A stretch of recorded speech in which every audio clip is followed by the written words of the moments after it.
Baik, Auda, kembali kita bersama lagi. Kami ucapkan sekali lagi selamat pagi kepada kita yang masih lagi menyaksikan Rampai Pagi. Alhamdulillah. Jadi seperti biasa, seperti yang kita telah nyatakan tadi ya, kita sudah memasuki di segmen motivasi kewangan dan seperti yang kita berikan tadi, yang akan kita perkatakan berkenaan dengan merancang kewangan bermula dari bajet. Dan bersama dengan kita pada pagi ini, iaitu bersama dengan Yang Mulia Puan Afizah Osili, merupakan seorang pakar kewangan. Selamat pagi Puan. Selamat pagi. Ya, apa khabar pada pagi ini? Sihat? Khabar baik, sihat. Ya, jadi seperti biasa, kita sekarang ini sudah berada di penghujung tahun 2024. Jadi memang bagus juga ya, kita ingin memberikan dan juga menjelaskan berkenaan dengan perancangan kewangan bermula dari bajet. Jadi memang kita sudah sedia maklum ya, mengetahui yang mana bajet adalah merupakan salah satu perkara yang penting ya, terutama sekali dari segi kewangan peribadi kita ni. Jadi memang terdapat beberapa perkara yang ingin kita rungkai dan ketahui sebelum memulakan bajet. Jadi untuk permulaan, mungkin Puan boleh membahaskan ataupun menerangkan lebih lanjut ya mengenai dengan topik hari ini, iaitu merancang kewangan bermula dari bajet. Silakan Puan. Okey. So hari ini saya bawakan ni memang setiap tahun sama saja. Yeah. Sebab kita ni menjelang tahun baru semestinya kita akan membuat matlamat baru juga kan. Betul. Tetapi kita ni selalu lupa mengenai matlamat lama yang sekarang menjadi kenangan manis. Okey. So contoh-contoh matlamat kewangan dahululah akan diterterakan di kaca TV, iaitu macam example-nya percutian idaman, ia akan membeli jam tangan mewah ataupun beg, ataupun mengubah suai rumah, membayar hutang kad kredit, ataupun ia akan membuat bisnes, membuka kafe kaya, ataupun menghadiri bengkel atau seminar untuk memperolehi kemahiran baru untuk diri sendiri. So ini adalah contoh-contohnya yang biasanya orang aku mau ni apa tu, tapi macam kalau kita ni ada nyorang action plan, indah akan menjadi kenangan manis lah saja. Jadi sekarang ni apa yang saya ingin bawa hari ini adalah melihat matlamat kita ni yang lama ni dan macam mana akan mencapainya. Ya, dapat kita saksikan juga tadi ya, sedikit perkongsian yang telah pun dibawakan oleh Puan Afizah sendiri, dan kita ingin mengetahui Puan ya, apakah yang perlu para penonton ya khususnya tadi tujukan untuk membuat ataupun orang merancang bajet ini, apa yang perlu sebenarnya? Okey, ada 3 perkara paling senang untuk dia ingatkan adalah satu, kita ni perlu ketahui berapa jumlah wang yang Auda perlukan untuk mencapai matlamat Auda. So pilihlah yang mana yang lama ni, salah satu saya dululah kita dimulakan untuk tahun baru ni. Jangan berperabot tiga-tiga. Jangan mau berabot-berabot semua kan diambil dulu. Satu persatu lah nyorang. Pasal kita ni kan mula nyorang at least start engine lah. Betul. Yang kedua, sudah kita ni pilih matlamat mungkin anilah we can start dengan yang memerlukan jumlah yang dah banyak lah dulu. And then yang kedua, bila anda perlukan Auda perlukan dia punya simpanan ni. Berapa lama, adakah 3 bulan, 6 bulan ataupun setahun, okay? And then kira yang last kali adalah kira berapa jumlah yang Auda perlukan. Dari sini sudah dapat 2 yang tadi ya, step 1, step 2. Yang ketiga membuat macam mana membuat pengiraannya lagi. Jadi itu antara beberapa perkara yang perlu kita lakukan ya. Ada 3 step Mahira. Ada 3 langkah tadi. Berapakah jumlah kita wang kita ni yang diperlukan untuk mencapai mendapat maklumat kewangan kita ni, dan bila kita ni memerlukan, dan juga kira juga ya beberapa jumlah yang diperlukan. Jadi mungkin dapat dikongsikan juga Puan Afizah, mungkin dapat memberikan contoh lagi berkenaan dengan pengiraan matlamat kewangan yang nanti akan dimasukkan ke dalam bajet bulanan ini. Okey. So sekiranya ia akan membayar hutang kad kreditnya. Okey, ini adalah salah satu contohnya. Okey. So hutang dalam kad kreditnya ni 3,000 lah. And then katanya, okay, maybe aku akan mengambil masa dalam 1 tahun akan dilunaskan. Okay, so 3,000 tadi Ketani bahagi dengan 1 tahun. So ini kan dibuat dalam bulan kan, sebulan berapa Ketani akan bayar. Jadi 3,000 divide ke 12 menjadi 250 sebulan. Ia membayar balik untuk dilunaskan hutangnya ni dalam setahun. Baik. Dan kemudian, okay. So yang ini kan ia tahu sudah, 250 ni sebulan yang kan dibayarnya. Okay, apa yang perlu dibuatkan? Kemudiannya adalah satu disiplin dalam pembayaran. Okay, so make sure ia membayar setiap bulan. Ndak kira apa saja nota pasal yang ini memang matlamatnya akan melunaskan kan toh. Dan yang kedua mesti elakkan dari menambah hutang yang baru lagi. Ini sekiranya untuk kalau yang bayar hutang kad kredit lah. Kalau ia bukan tu macam membuat kafe apa memang memerlukan tempoh masa lah. So yang ketiga tu ya tah kalau ia rasa macam 250 aninya terlampau nyorang tight arah ke dia, boleh panjangkan tempoh pembayaran atau tapi anulah jangan ditambah saja hutang itu lagi. Kalau indah batah kan anulah siap. Jadi maksudnya tu puan elakkan daripada ada istilahnya tu kan gali lubang tutup lubang kan. Jadi elakkan. Jadi Ketani fokuskan pada tujuan asal Ketani dulu untuk menyelesaikan semua hutang yang ada. Kemudian baru ada perancangan baru lagi tu setelah semua selesai puan ya. Ya. Betul. Jadi itulah yang telah dimasukkan tadi. Mungkin dapat kita kongsikan sekali lagi melalui paparan Kaca TV yang dimaksudkan. Contoh ya, membayar hutang kad kredit. Yang pentingnya kita ni disiplin dalam pembayaran, elakkan daripada menambah hutang kita ni dan juga panjangkan tempoh pembayaran kita ni. Ya. Ya. Dan seterusnya, kemudian bagi bagaimana pula puan kalau untuk memasukkan dalam bajet perbelanjaan bulanan ini? Okay, mungkin ada tadi, cadangan daripada ia tak ada matlamat sudah kan. Ia tahu sudah berapa sebulan ia perlu simpan. So yang ini kita ni move on ke dalam bajet perbelanjaan bulanannya sudah. Okay, sudah kita ni membuat pengiraan. Yang kedua adalah kita ni mesti cek dengan terperinci perbelanjaan yang ada sudah di macam ketani lah, macam hutang, perbelanjaan pribadi, perbelanjaan anak, perbelanjaan keluarga, itu mesti ketani masukkan. Jadi ujung tahun ini masa yang paling sesuai, semasa anak-anak masih lagi cuti sekolah, bolehlah duduk mungkin sejam 2 jam untuk melist down apa yang ada perbelanjaan yang selalu ketani buat tiap bulanan apa tu. Dan jangan lupa juga memastikan perbelanjaannya termasuk juga dengan perayaan seperti raya, puasa, tahun baru Cina, apa yang adalah perayaan yang diraikan. Ya. So dalam sini Ketani akan memahami dengan lebih lanjut dengan panduan macam ini boleh Ketani buat jadi panduan untuk tahun depannya. And then make sure Ketani punya jumlah keseluruhan natua indah melebihi gaji Ketani.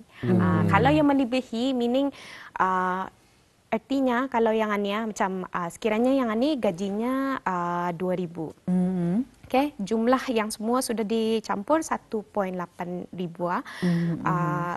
Sekali kalau yang ini okay, meaning ada lagi 200 lebih. Tapi sekiranya gajinya 1,500. Tapi jumlah semuanya 1,800. Sudah kita dibuat pengiraan melebihi. Dari sini saya boleh nampak yang ada besar kemungkinan memang akan berhutang, memulakan lagi hutang kad kredit ataupun meminjam-minjam. Itulah kalau kita ni nampak kenapa ia tinggi daripada yang jumlah yang ditetapkanlah kalau yang melebihi dari gaji Ketani. Ya, alhamdulillah. Jadi telah kita dapat saksikan tadi antara contoh bajet perbelanjaan bulanan. Jadi kita ingin mengetahui juga bagi mereka yang mungkin ada pasangan ni, ada beberapa tips mungkin dapat dikongsikan untuk pasangan di luar sana untuk memulakan bajet bagi mereka yang mungkin rumah tangga. So kalau yang itu cara-cara memulakan paling penting adalah satu, pantau perbelanjaan anda, especially yang saya sebut tadi lah masa puasa raya sama apa saja yang diraikan, perayaan yang diraikan, kerana bulan itu perbelanjaannya paling tinggi dan banyak orang kesempitan. Macam tapi kita ini tahu ia setiap tahun akan datang. So kalau boleh kita ni bahagikan perbelanjaannya awal sudah. Dan yang kedua, tetapkan matlamat kewangan yang realistik. Jadi macam yang saya sebut tadi lah, ambil satu and then salah satu daripada matlamat yang lama tu start dari yang yang paling damit untuk ketanian itu, supaya ketani macam merasa semangat dan mungkin tahun depan ujung tahunnya aku dapat matlamatku, sama ada anda kira lah sama ada percutian kaya ataupun melunaskan hutang kaya ataupun ia kena maybe membawa anaknya orang bercuti apa tu ini so itu terpulanglah kepada bisnis orang. Yang kedua, macam yang ketiga, pilih kaedah bajet yang sesuai ni. Yang ini memanglah paling penting juga, pasal di luar sana memang banyak kalau kita ni search saja arah tempat laman sosial apa kan, memang ada banyak memberitahu macam mana kan budgeting sana sini. So pilih yang sesuai untuk diri kita ni. Start dari orang jangan anda payah mengajut 100-200 ke apa. Asalkan kita ni ada menyimpan daripada kosong. Asalkan adanya kita ni walaupun sedikit sahaja, tapi jadikan ia orang tabiat dan disiplin kita ni. Betul. Siapa tahu dengan tabiat itu lama-lama dengan kita ni ada penyimpanan itu walaupun sedikit, waima sedikit sekalipun, tapi lama-lama ya kan kita ni menjadi bukit. Alhamdulillah. Jadi selain daripada perbelanjaan kita ni perbelanjaan tetap perbelanjaan keinginan dan sebagainya, amat penting juga untuk membuat persiapan perbelanjaan kecemasan. Jadi mungkin sebagai tambahanlah, apa mungkin tips yang dapat dikongsikan kepada penonton kita jika ada ingin membuat perancangan untuk perancangan perbelanjaan kecemasan, contoh saja sekiranya kereta rosak dan sebagainya kan. Jadi ya tu bajet itu paling penting, bolehlah dimasukkan dalam sana untuk kecemasan. And then yang itu mesti kita ni set lah kecemasan ni maksudnya apa. Jangan pasal macam pasal duit bulanan ni sampit aku ambil, dah jadi kecemasan tu karangnya orang. So itu adalah salah satunya, macam mungkin boleh start 50 sebulan untuk kecemasannya, masukkannya masuk. Sudah duit itu banyak sana, kami sarankanlah actually 6 bulan saja, 6 bulan daripada perbelanjaan. So kalau ia cukup 6 bulan, dah payah ditambah. Dibiarkan sana only untuk kecemasan sahaja. Kalau diambil untuk kecemasan sudah, kata ni top up lagi. Itulah. Jadi pun mungkin ada sedikit pandangan ataupun tips daripada puan sendiri. Macam ini berbalik tadi semula ke tempat yang tadi semula kita ni buat perhitungan, contohlah setiap bulan ni menerima gaji bersih 1,800. Okey. Setelah dihitung, dikira semua, ditolak semua adalah lebih-lebihnya tu untuk belanja. Jadi perbelanjaan semua 1,300. Ya tadi 8, jadi bermakna ada 5 ya. Tapi ia ni pun ada je macam mungkin isteri ataupun suaminya ada side income lagi. Macam ada ialah kecil-kecilan. Jadi macam mana tu? Apakah masih lagi kita ni mengekalkan disiplin itu ataupun kita ni berbelanja lebih lagi? Macam mana tu? So kalau yang itu depend lah. Nda salah kalau kan berbelanja ni orang. Jadi kita ni mesti bagi berapa peratus untuk perbelanjaan, tapi menyimpan penting. Sebabnya kalaupun semua perbelanjaan sudah, tapi nda ada yang membuat simpanan, ni orang kita ni menarik nikmat masa ketani tua awal kalau Betul. ketani menggunakannya. Tapi kalau ketani simpan, duit ketani itu nikmatnya akan berpanjangan. Iya. Jadi terpulanglah kepada Auda lah sama tapi, ada mau nikmat itu dinikmati sekarang ataupun di berpanjangan kemudian kemudian hari, hari lah. Jadi artinya tetap disiplin. Yes, tetap Tetap disiplin. disiplin ya. Betul, Ya, berbalik lagi semula dengan langkah yang telah pun dikongsikan tadi ya Iya. untuk mengekalkan disiplin semasa berbelanja. Jadi selain daripada tu kita juga difahamkan ada yang juga bertanya katanya mencatat setiap perbelanjaan itunya penting contohnya.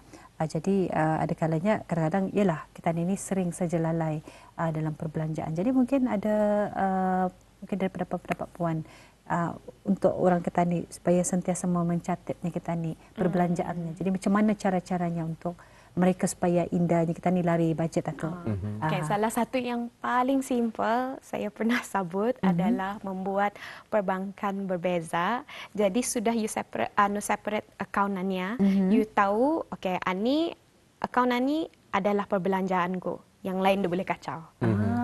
So dari sana yang lain you ada account yang satu ni untuk berjalan untuk perbelanjaan harian, apa ini bulanan lah orang. Yang lain adalah simpanan tertentu tersendiri. Kita ni tahun akan dikacau hanya untuk specifically untuk simpanan itu. Jadi yang ini sebabnya memang ketani sendiri yang monitor orang akaun-akaun ni perbankan ni ya. Jadi ketani sendiri mesti menahan nafsu lah. Betul, orang. betul. Sebab kalau ketani terkacau saja simpanan itu, ketani always berfikirnya orang jadi masuk psikologi lagi lah macam marah kepala ketani macam, nanti si aku menyimpan sudah aku ada bonus aku menambah. Ya. Tapi realitinya indah. Dia pernah kesampaian. Jadi ada buat berpandangan juga puan. Ya, setiap reset pembelian itu perlu disimpan atau perlu disimak. Apakah menurut puan itu betul ataupun macam mana? Okey. Pasal kalau macam tua simpan-simpan dalam wallet kita ni banyak reset. Sekarang ni kita ni ada telefon, kita ni boleh gambar. Sudah gambar and then pasal orang zaman moden sekarang ni banyak aplikasi yang memberitahu masih relevan ke tu puan? Masih lagi. Kalau anda mau tulis, pasal kalau tulis kan dengan buku cara tu apa pun boleh sekalipun lah, ya? apa saja. Ya, dengan Apa cara yang apa anu lah sekalipun. orang macam tadi budgeting yang sesuai. Kalau kita memang suka menulis, memang ini akan Catatan lah, hilang ya.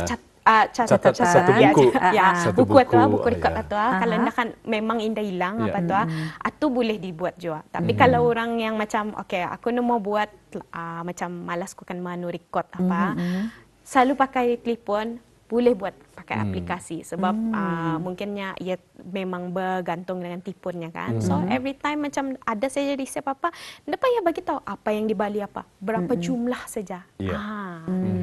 Ini untuk Jadi macam kita ni barang tahulah, rumah saja amountnya berapa. Macam sekiranya especially lah kalau ke kedai runcit apa, kita ni mau minta resep apa tu kan. Tanya saya berapa semua harganya apa tu, boleh dicatat terus.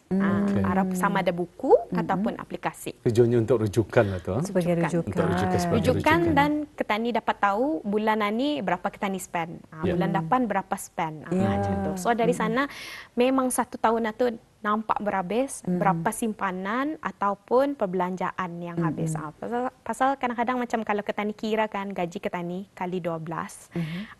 Example lah kalau yang 1,000 lah kan 12,000. Kalau yang 2,000 24,000 kan. Mana hilangnya macam tu lah. So ketani pun mesti tahulah dalam 100 ketani orang gaji ketani berapa peratusnya pergi ke keinginan ketani kan atau maybe topik next year lah. Betul. Kadang-kadang ada lagi yang baru macam mendapat rumah misalnya kan, atau kan memerlukan perbelanjaan yang lebih yang Mahirah ya. Kebetulan berada di ujung tahun lagi, tentu anak-anak lagi kan masuk sekolah lagi kan. Betul. So especially itulah orang yang akan mengambil loan-loan yang baru ni apa tu, diorang mesti melihat balik semua ia punya perbelanjaan ni.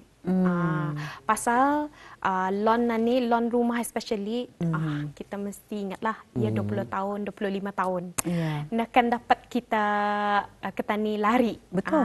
So macam mana orang kan hidup dengan loan ni mesti work around lah.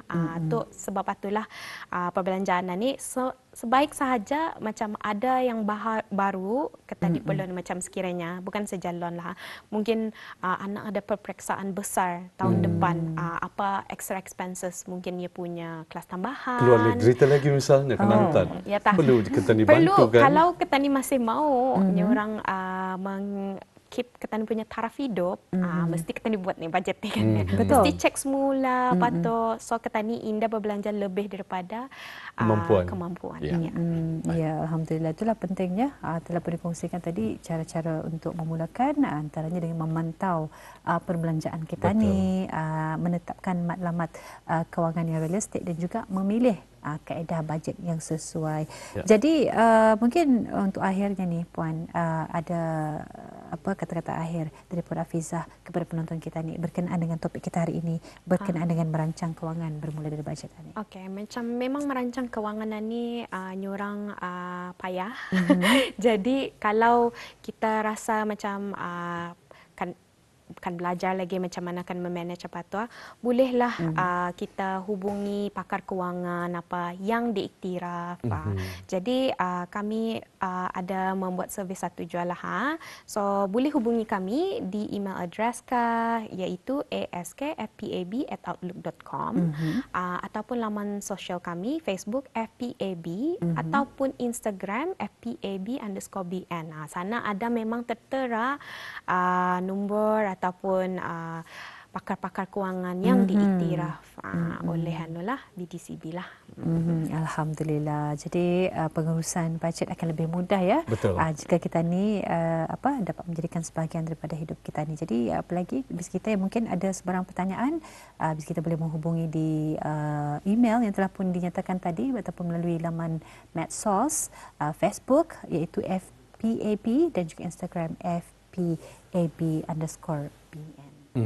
Ya, baik, kita ucapkan jutaan terima kasih kepada Puan Hafizah Osili dengan perkongsian dan juga tentu sekali ya kata disifatkan ia sebagai satu ilmu ya yang berguna untuk kita ni bersama dalam mengatur